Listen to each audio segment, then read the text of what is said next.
गुरुप्रसाद क्लासेतील सर्व विद्यार्थी व प्रगती क्लासेसमधील सर्व विद्यार्थ्यांचे स्वागत. आज आपण 9वीचा lesson number 8 useful and harmful microbes म्हणजे उपयोगी आणि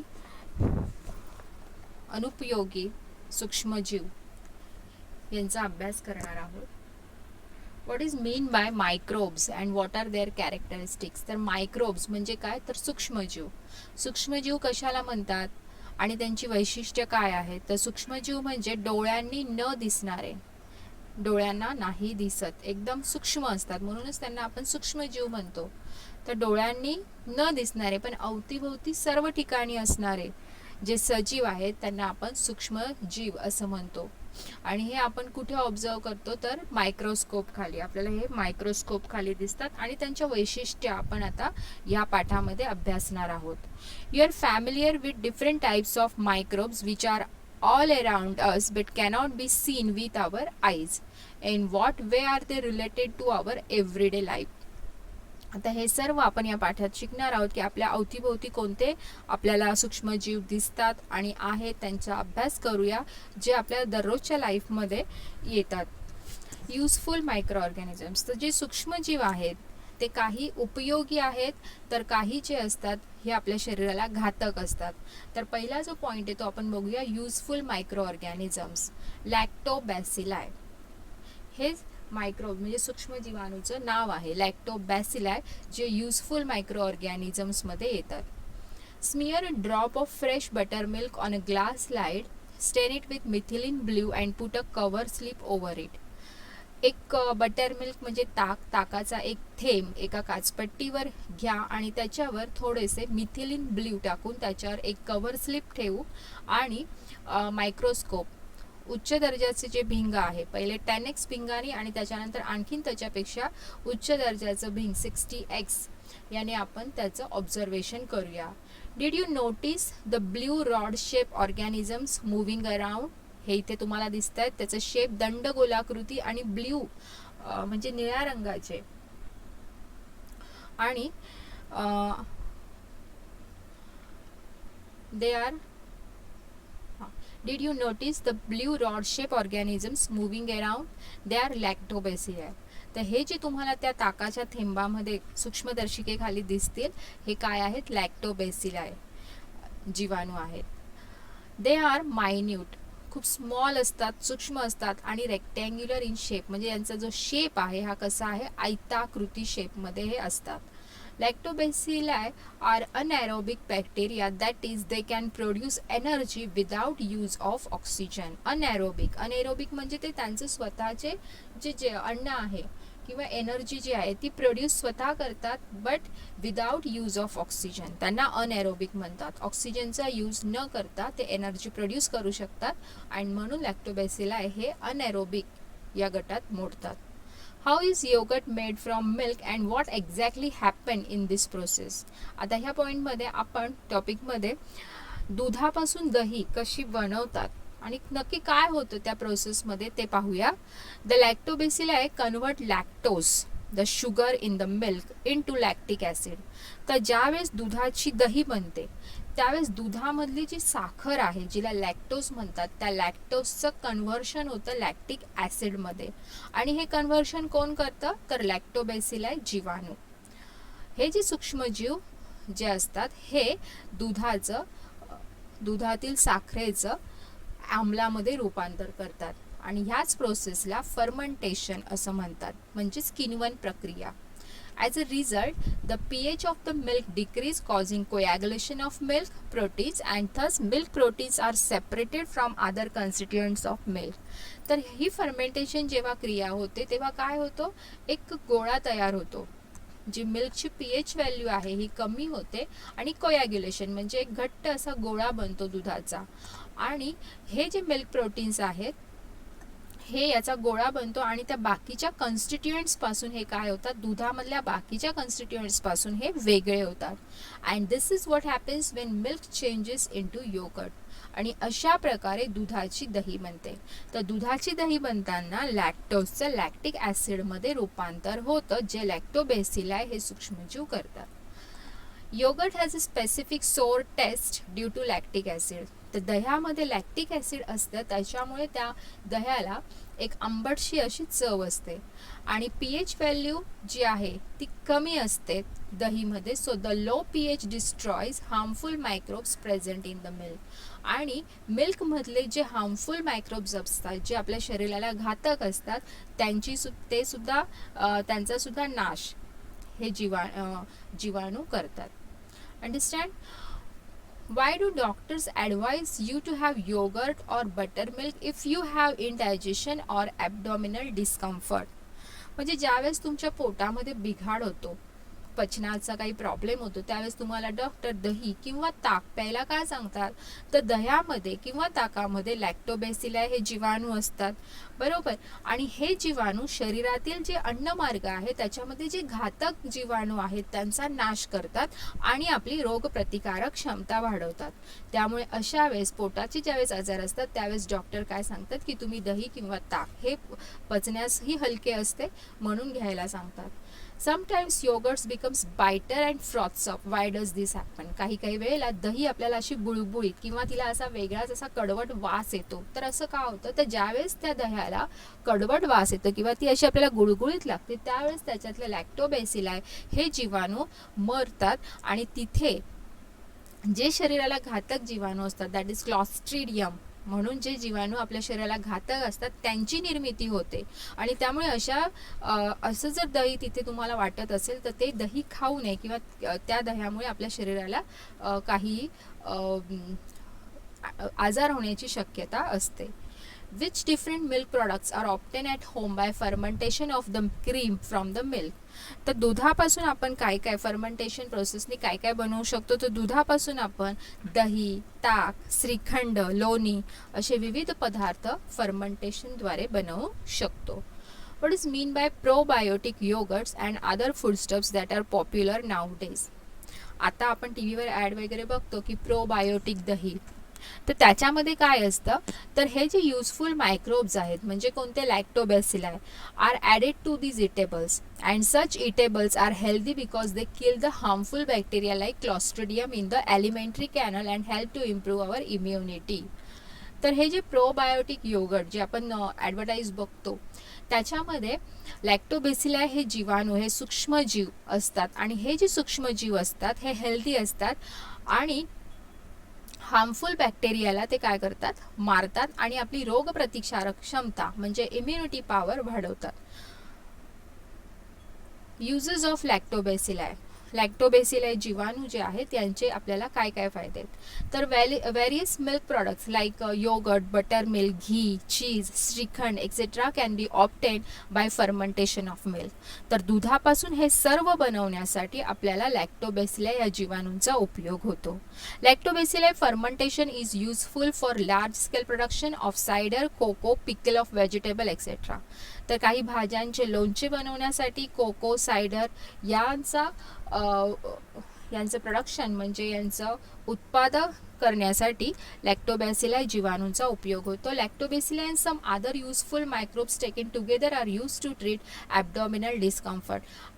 पोटाचे काही विकार असतात, आजार असतात ते क्युअर करण्यासाठी लॅक्टोबॅसिलाई आणि आणखीन काही युजफुल मायक्रोब्स यांना एकत्रित करून उपचार केला जातो. Living fodder after to domestic cattle like cows and buffaloes is fodder fermentated with the help of lactobacilli. तर आपण गुरांना म्हणजेच गाई म्हशींना जे जेवण देतो ते पण फर्मेंटेड केलेलं असतं आणि ते फर्मेंटेशन करण्यासाठी आपण लॅक्टोबॅसिलाई या जीवाणूंचा उपयोग करतो. The lactobacilli fermentation process is use to make wine and some types of bread. तर पाव बनवण्यासाठी किंवा दारू बनवण्यासाठी सुद्धा यांचा उपयोग होतो. तर असा विविध याच्यामध्ये आपल्याला लॅक्टोबॅसिलाई या जीवाणूंचा उपयोग होतो. How many different industries depend upon the lactobacilli bacteria. तर कोणकोणत्या इंडस्ट्रीज याच्यावर डिपेंड्स आहेत लॅक्टोबॅसिलायवर? तर त्या दुग्धजन्य पदार्थांच्या ज्या सगळ्या इंडस्ट्रीज आहेत किंवा वाईन शॉपमध्ये ब्रेड वगैरे बनवण्यासाठी ज्या इंडस्ट्रीज आहेत तिथे सर्व ठिकाणी लॅक्टोबेसिलाई जीवाणूंचा उपयोग होतो. Which types of cottage industries and factories can be started in areas with abundant milk production, म्हणजे जिथे दुधाचं उत्पादन जास्त असेल अशा ठिकाणी आपण कोणकोणत्या इंडस्ट्रीज ओपन करू शकतो, तर त्या ठिकाणी आपण गोबर गॅस निर्मिती, बरोबर, गोबर गॅसची निर्मिती होऊ शकते. त्यानंतर दुग्धजन्य व्यवसाय, कारण की मिल्क प्रोडक्शन असल्यामुळे दुग्धजन्य व्यवसायांचा तिथे बिझनेस चालेल. आणि गुरांचे खाद्यपदार्थ बनवण्याची पण फॅक्टरी किंवा इंडस्ट्री तिथे आपण ओपन करू शकतो. तर हा आपण बघितला लॅक्टोबेसिलाई जीवाणू बद्दल माहिती, त्यांचे युजेस वगैरे. आता रायझोबियम सिम्बायोटिक बॅक्टेरिया. तर रायझोबियम हा पण एक जीवाणू आहे जो मुळांच्या, वनस्पतींच्या मुळांवरती ज्या गाठी असतात त्यांच्यामध्ये हा आढळतो. हा सहजीवी जीवाणू असतो. सहजीवी जीवाणू याला का म्हणतात हे मी पुढच्या टॉपिकमध्ये डिस्कस करते. Take a plantlet of fenugreek, groundnut or any other bean and sterilize it with 3 to 5% solution of hydrogen peroxide. तर मूळ एखादं रोपटं फेनुग्रीक म्हणजे मेथी, शेंगदाणा किंवा आणखीन काही बीन्स म्हणजे डाळी यांचं रोपटं घ्या आणि त्याला स्वच्छ करा. कशामध्ये, तर hydrogen peroxide 3 to 5% solution of hydrogen पेरॉक्साईडमध्ये त्याला स्वच्छ करा. त्यानंतर keep it in a 70% solution of ethyl alcohol for 4 to 5 minutes. इथे हायड्रोजन पेरॉक्साईडमध्ये त्याला स्टरलाइज केल्यानंतर, निर्जंतुकीकरण केल्यानंतर 4 ते 5 मिनटं त्याला इथाइल अल्कोहोलच्या सोल्युशनमध्ये ठेवा. Then clean the roots with sterile water, आणि पुन्हा त्याला स्टराईल वॉटरने क्लीन करा. And take thin sections of the root nodules, म्हणजे त्या रोपट्याच्या मुळांवरती ज्या गाठी आहेत रूट नोड्युल्स, त्याचं एक पातळ असं सेक्शन असं कटिंग करून घ्या. सिलेक्ट गुड सेक्शन, त्याच्यातलं एक चांगलं असं सेक्शन घ्या. And place it in a solution of safranin for 2 to 3 minutes. आणि सॅफ्रॅनिन सोल्युशनमध्ये त्याला 2 ते 3 मिनटं त्या पातळ जी तुम्ही कटिंग केलेली आहे त्या मुळांवरच्या गाठीचं त्याच्यातलं पातळ एक सेक्शन 2 ते 3 मिनटं सॅफ्रॅनिन सोल्युशनमध्ये ठेवा. Place the stain section on a glass slide and cover it with a cover slip and observe it under the compound microscope. काचपट्टीवर ठेवल्यानंतर एक दुसऱ्या काचपट्टीने तिला कव्हर करा आणि कंपाऊंड मायक्रोस्कोप खाली ऑब्झर्व करा. तुम्हाला काय दिसेल, तर पिंकिश रॉड शेप ऑर्गॅनिझम्स म्हणजे गुलाबी दांड्याप्रमाणे सजीव तुम्हाला त्या थेंबामध्ये त्या सेक्शनमध्ये तुम्हाला दिसतील. आणि त्यांनाच आपण म्हणतो रायझोबियम बॅक्टेरिया. ते जे दिसत आहे तुम्हाला पिंकिश कलरचे, गुलाबी कलरचे दंडाकृती जीवाणू, तेच आहेत rhizobium bacteria. Note that we had to search for the root nodules of leguminous plants to obtain this bacteria. Are the rhizobium bacilli useful to these plants or harmful? तर लेग्युमिनस प्लांट्स म्हणजे डाळी, कडधान्य यांचे जे झाडं आहेत, यांची जे मुळं आहेत, त्या मुळांच्या गाठींवरती हे बॅक्टेरिया असतात त्या गाठीमध्ये. आणि हे यांना उपयोगी असतात का, तर हो, हे जे बॅक्टेरिया आहे हे त्यांना उपयोग असतं. कारण की हेच बॅक्टेरिया ॲटमॉस्फिअर म्हणजे आपल्या सभोवती जे हवा आहे त्याच्यातील नायट्रोजन ॲक्सेप्ट करतात, नायट्रोजन शोषतात आणि त्याच्यापासून नायट्रेट्स बनवतात. आणि ते नायट्रेट्स वनस्पतींना पुरवतात. आणि वनस्पतींना ते नायट्रोजन युक्त नायट्रेट्स मिळाल्यानंतर वनस्पती जे प्रोड्यूस करतात, प्रोटीन्स युक्त पदार्थ प्रोड्यूस करू शकतात. म्हणजे डाळी, कडधान्य यांच्यामध्ये जो प्रोटीन्सचा स्रोत असतो हा कशामुळे मिळतो त्यांना, तर नायट्रोजनस कंपाऊंड्स मिळाल्यामुळे. आणि हे नायट्रोजनस कंपाऊंड्स कशामुळे मिळतात त्यांना, तर रायझोबियम बॅसिलायमुळे त्यांना मिळतात, त्यांना म्हणजे प्लांट्सला. Okay, next, role and importance of rhizobium. Rhizobia हां, तर त्यांनी इथे ते पण डिस्कस केलंय की rhizobia living in root nodules, म्हणजे त्या गाठी ज्या आहेत मुळांवरच्या त्याच्यामध्ये हे रायझोबिया जीवाणू असतात. हे काय करतात, supply nitrites and amino acids to that plant in exchange get energy in form of carbohydrates from it. सहजीवी यांना का म्हणतात, तर हे काहीतरी प्लांट्सला देतात आणि प्लांट्सकडून काहीतरी स्वतःसाठी मिळवतात, म्हणजे स्वतःच्या फायद्यासाठी दोघं एकमेकांवरती डिपेंड असतात आणि म्हणून त्यांना सहजीवन यालाच काय म्हणतात, सहजीवन, म्हणजे एकमेकांचा फायदा होतो. जीवाणूंमुळे प्लांट्सला फायदा होतो आणि प्लांट्समुळे त्या जीवाणूंना फायदा होतो, म्हणून यांना सहजीवन, सिम्बायोसिस असं म्हटलं जातं. तर हे नायट्राइट्स आणि अमिनो ॲसिड्स प्लांट्सला देतात आणि त्याच्या बदली प्लांट्सकडनं त्यांना एनर्जी मिळते कर्बोदकांच्या फॉर्ममध्ये. सच अ म्युच्युअली बेनिफिशियल रिलेशनशिप, तर यांची जी रिलेशनशिप आहे हिलाच काय म्हणतात, सहजीवन, सिम्बायोसिस असं म्हटले जाते. Rhizobia produce nitrogenous compounds from atmospheric nitrogen, ॲटमॉस्फिअरमधल्या नायट्रोजनचं हे काय करतात, नायट्रोजनस कंपाऊंड्स बनवतात त्या नायट्रोजनपासून. And however for this process of nitrogen fixation they need leguminous plants like beans, sweet pea, soybean etcetera as host. तर नायट्रोजन फिक्सेशन बनवतात, पण त्याच्यासाठी त्यांना ह्या आणखी प्लांट्सची पण गरज लागते, जसं सोयाबीन, बरोबर, बीन्स म्हणजे घेवडा वगैरे हे जे प्लांट्स आहेत, स्वीट पी, या प्लांट्सची सुद्धा त्यांना एक होस्ट म्हणजे एक त्यांना त्याची आवश्यकता, उपयोग नाही, त्यांची आवश्यकता लागते. Beans and pulses are rich in proteins due to the nitrogenous compounds made available by rhizobia. तर तुमच्या डाळी किंवा कडधान्य हे रिच प्रोटीन्स कशामुळे होतात, तर due to the nitrogenous compounds made available by rhizobia. प्लांट्सला नायट्रोजनस कंपाऊंड्स मिळतात कोणामुळे, रायझोबियामुळे. म्हणून जे प्रोटीन्स जे आहे, प्रोटीन्सचं प्रमाण जे आहे ते डाळींमध्ये, कडधान्यांमध्ये जास्त प्रमाणात असतात.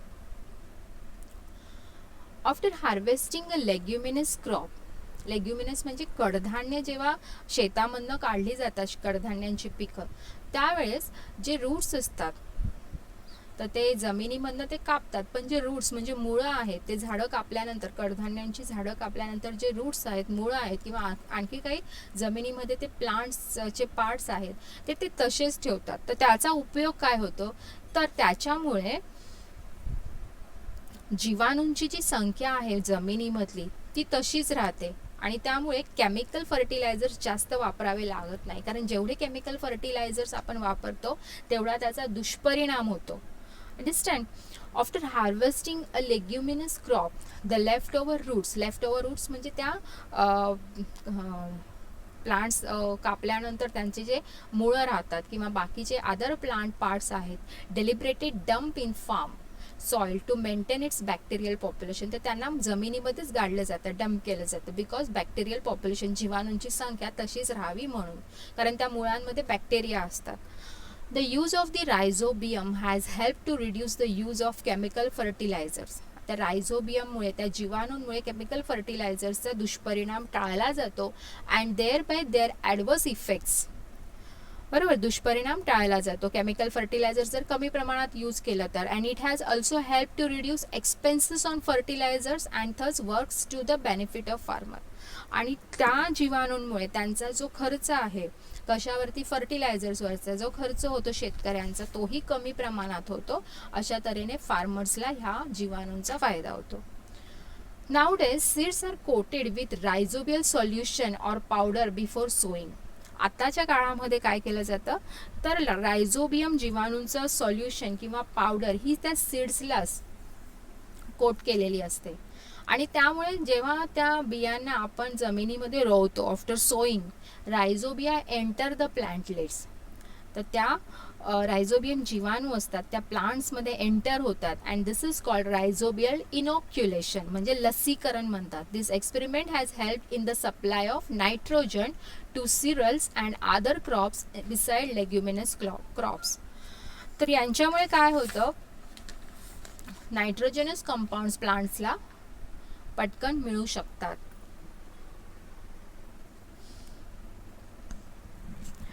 तर प्लांट्सला लवकरात लवकर नायट्रोजनस कंपाऊंड्स मिळावे आणि ते जे प्लांट्समधले जे कडधान्य आपल्याला जे मिळतील ते पौष्टिक म्हणजे प्रोटीन्सयुक्त असावे, याच्यासाठी आत्ताच्या काळात त्यांना डायरेक्ट रायझोबियल सोल्युशनमध्ये सीड्सला काय केलं जातं, कोटिंग केलं जातं आणि मग त्यांना जमिनीमध्ये रोवले जातात.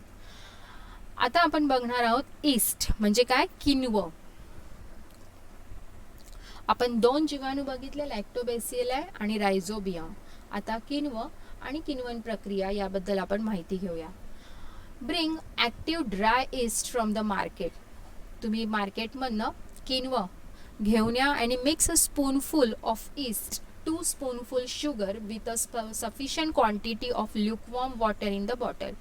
एका बाटलीमध्ये 1 चमचा ईस्ट घ्या आणि 2 चमचे साखर घ्या आणि त्याच्यात असं कोमटसं पाणी थोडंसं टाका. Fix a colourless transparent balloon on the mouth of that bottle.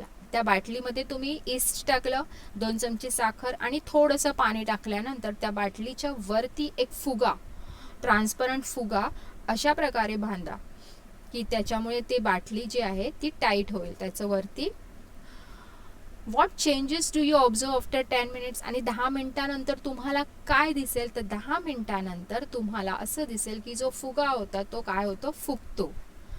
आतमध्ये जो प्रोसेस होतो ज्याच्यामध्ये गॅस तयार होतो आणि त्या गॅसेसमुळे तो फुगा काय होतो, फुगतो.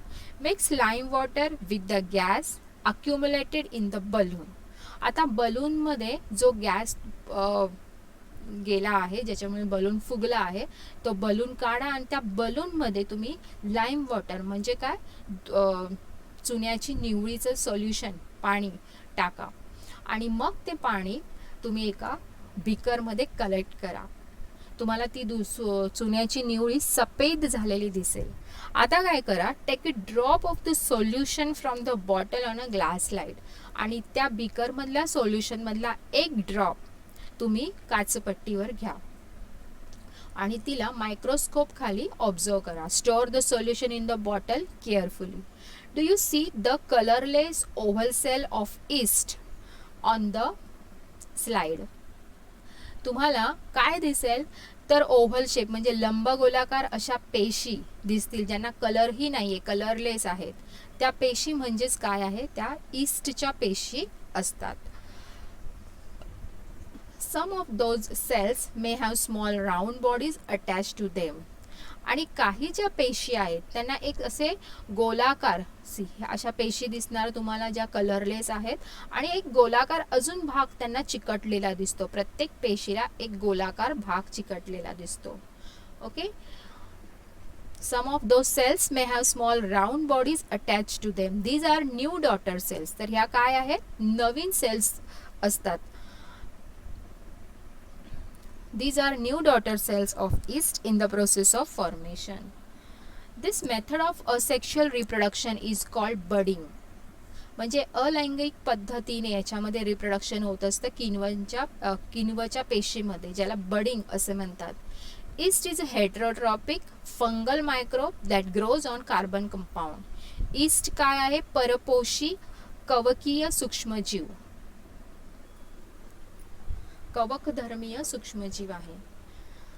आणि हा कशावर वाढतो, तर कार्बनी कंपाऊंड्स, कार्बनिक पदार्थांवरती हा वाढत असतो. आणि east is a unicellular fungus with 1500 different species in existence.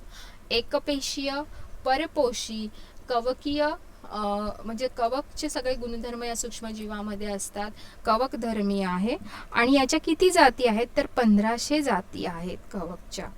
The yeast cell is eukaryotic type of cell. म्हणजे दृश्य केंद्रकीय, जे आपण 2 बघितले, प्रोकॅरियोटिक आणि इकॅरियोटिक. तर इकॅरियोटिक मध्ये फंगस नाही, कवक, दॅट इज ईस्ट हे येतं. हां, फंगसच आहे, ते कवकच आहे. सो याचे काय काय वैशिष्ट्य आहेत, तर हा हेट्रोट्रॉपिक आहे, फंगस आहे, बरोबर.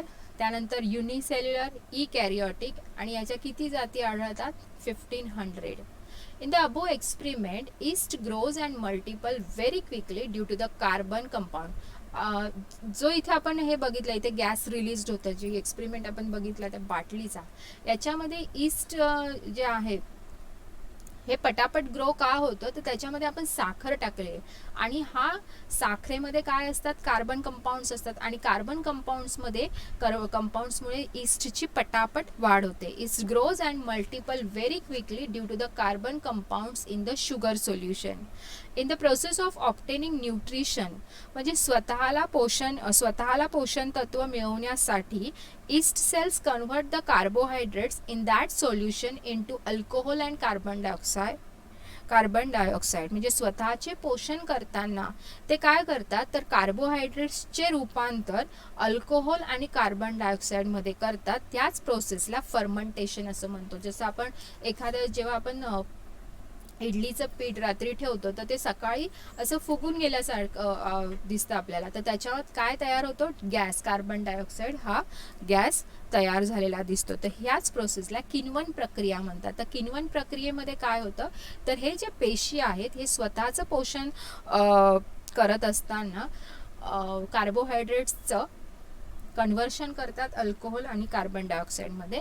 त्या प्रोसेसला फर्मेंटेशन असं म्हणतात. How is bread made? Bread म्हणजे काय, पाव. तर पाव कसा बनवतात तर पाव बनवण्यासाठी मैदा, तूप, मीठ, साखर यांची गरज असते आणि मेन म्हणजे ईस्ट. तर प्रथम काय केलं जातं, दूध जे आहे त्याच्यामध्ये 2 ते 3 दाणे ईस्टचे टाकले जातात. ईस्ट आपल्याला डायरेक्ट मार्केटमध्ये अवेलेबल आहे, मिळतं. तर ईस्टचे 2-3 दाणे हे टाकले जातात आणि ते दूध गरम करतात आणि थोडंसं 10 मिनटं ते दूध गरम केल्यानंतर मैद्यामध्ये मीठ टाकून त्याच्यामध्ये तो मैदा त्या दुधामध्ये भिजवला जातो आणि तो अशा पद्धतीने भिजवतात की ती जी कणिक आहे ती एकदम काय होते, मऊ व्हायला पाहिजे अशा तऱ्हेने ती भिजवली जाते. एकदम स्पॉन्जी ब्रेड स्पॉन्जी होण्यासाठी, जाळीदार होण्यासाठी ती जी कणिक असते ती खूप सारी मळावी लागते आणि नंतर 2-3 तासानंतर ती जी कणिक आपण भिजवून ठेवलेली असते ती फुलते. जेवढी कणिक असते तिच्या दुप्पट कणिक होते आणि त्याच्यानंतर पावाच्या आकाराचे जे खाते असतात ते घेऊन त्याच्यामध्ये पाव बेक केले जातात, भाजले जातात आणि अशा तऱ्हेने पाव बनवतात. अंडरस्टँड? तर आपण ह्या टॉपिकमध्ये 2 जीवाणू बघितले, लॅक्टोबॅसिलाई आणि रायझोबियम आणि किण्व कशा पद्धतीने फर्मेंटेशन करतात ती प्रोसेस आपण पाहिली. ओके, नेक्स्ट टॉपिकमध्ये आपण पुढचं चॅप्टर बघूया, अँटीबायोटिक्स वगैरे, आणि चॅप्टर संपवूया. Okay, thank you.